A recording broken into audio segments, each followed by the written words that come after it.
আমি নিলাম, কত সুন্দর হয়েছে লতি চিংড়ি। এই দেখ বন্ধুরা, আজকে রান্না হলো লতি কেটে কেটে ধুয়ে নিছি। এগুলো এবার ধুয়ে ফাঁপ দিয়ে দেব। লতিগুলো কাঁঠালের বীজ দিয়ে শীতল দিয়ে চিংড়ি মাছ দিয়ে রান্না করব। কড়াইতে সরষের তেল দিয়ে এর মধ্যে জাল কেটে কেটে পেঁয়াজ কুচি দিয়ে দিলাম। দিয়ে এর মধ্যে চিংড়ি মাছগুলো দিয়ে দেবো।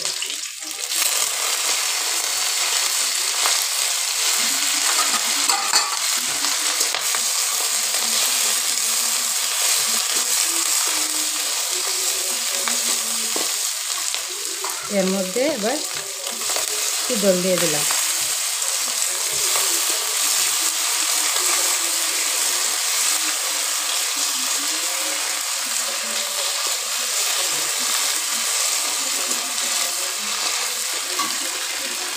এর মধ্যে পেঁয়াজ রসুন বাটা দিয়ে দিলাম।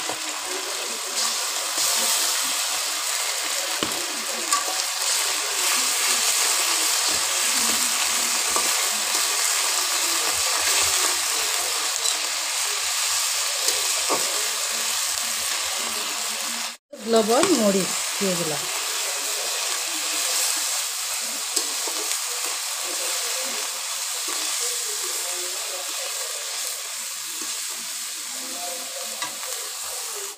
এবার এর মধ্যে এই যে লতা কাঁঠালের বীজ ফাঁপ দিয়ে এর মধ্যে এই যে লতা কাঁঠালের বীজ ফাঁপ দিয়ে রেখেছি, এগুলো দিয়ে দিলাম।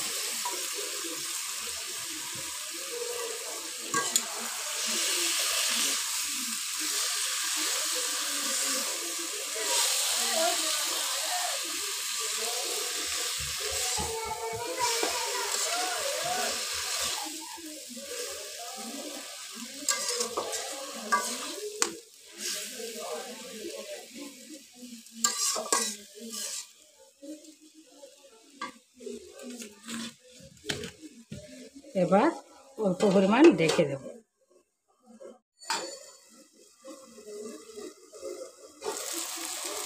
এই দেখুন লতাগুলো একেবারে ভাজা ভাজা হয়ে গেছে। এইভাবে লতা একবার রান্না করে খেয়ে দেখবেন কেমন লাগে। একেবারে লতা ভাজা হয়ে গেছে।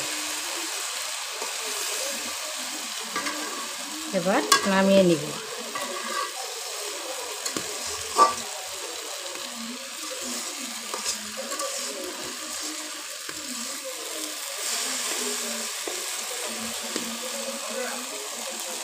দেখুন লতাগুলো কত সুন্দর হয়েছে ভাজা ভাজা। এবার নামিয়ে নেব লতাগুলো। রেডি হয়ে গেল চিংড়ি মাছ শীতল লতি। নামিয়ে নিলাম, কত সুন্দর হয়েছে লতি চিংড়ি। এই দেখ।